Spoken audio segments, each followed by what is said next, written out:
आम्ही 1500 दिले की महिला शॉपिंगवर खर्च करतात. आदिती तटकरेंनी उडवली लाडक्या बहिणींची खिल्ली, वातावरण तापण्याची शक्यता.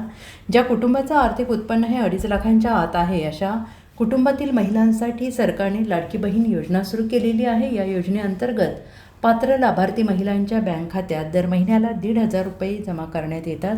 विधानसभा निवडणुकीपूर्वी राज्यात ही योजना सुरू करण्यात आलेली होती. या योजनेचा विधानसभा निवडणुकीत महायुतीला मोठा फायदा झाल्याची चर्चा आहे. दरम्यान विधानसभा निवडणुकीनंतर सरकारने या योजनेसाठी KYC सक्तीची केलेली आहे. KYC नंतर लाखो महिलांना या योजनेसाठी अपात्र ठरवत त्यांची नावं या योजनेतून वगळण्यात आली आहेत. त्यामुळे विरोधकांकडून या मुद्द्यावरून आता सरकारच्या कोंडीचा प्रयत्न सुरू आहे.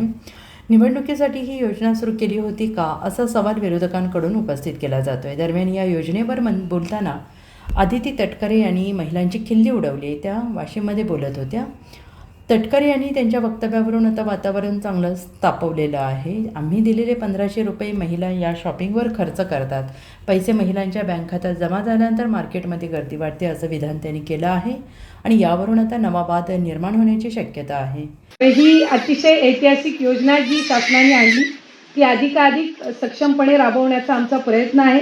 उलट आम्ही सगळ्या लाभार्थी महिलांना सांगतोय की तुमचे महिन्याचे जे 1500 आहेत ते 1500च्या 1500 शॉपिंगमध्ये खर्च नका करू. उलट त्याच्यातले 100-500 हे तुम्ही बचत गटामध्ये किंवा कुठले तुमच्या इथं आता कृषी उत्पन्न बाजार समिती असेल किंवा सहकारी क्षेत्र त्या ठिकाणी असेल किंवा असं जिल्हाधिकारी आपण ह्या काही बँका असतील त्याच्यामध्ये सोसायटी फॉर्म करून जर एकत्रितपणाने तुम्ही त्याचं चांगल्या पद्धतीनं त्याचा आपण ते जर आपण जमा करत राहिला दर महिन्याला जे काही लाभ येतो त्याचं 100-500 तर तुम्हाला पुढच्या कालावधीमध्ये कधीही एका विशिष्ट रकमेची गरज लागली तर तुम्हाला त्याच्यातून लोन असेल किंवा ती रक्कम असेल ती प्राप्त होऊ शकेल.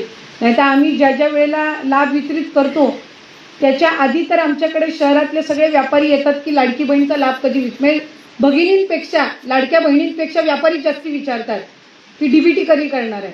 तर मी 1-2 वेळा व्यापाऱ्यांना विचारलं तुम्ही काय विचारता, तुमच्या घरातलं कोण लाभार्थी आहे का. ते म्हणले नाही, ज्या दिवशी DBT झालं त्याच्या दुसऱ्या दिवशी मार्केट जाम गजबजलेलं असतं. म्हणून आम्ही विचारतो की बाबा DBT कधी होणार. त्यामुळे सगळे पैसे शॉपिंग किंवा खरेदीमध्ये न घालवता जर त्याच्यातली ठराविक रक्कम तुम्ही साठवून ठेवत चाललात तर तुम्हाला निश्चितपणाने त्याचा पुढच्या कालावधीमध्ये फायदा होऊ शकेल. Bureau report, SBN Marathi, Washim.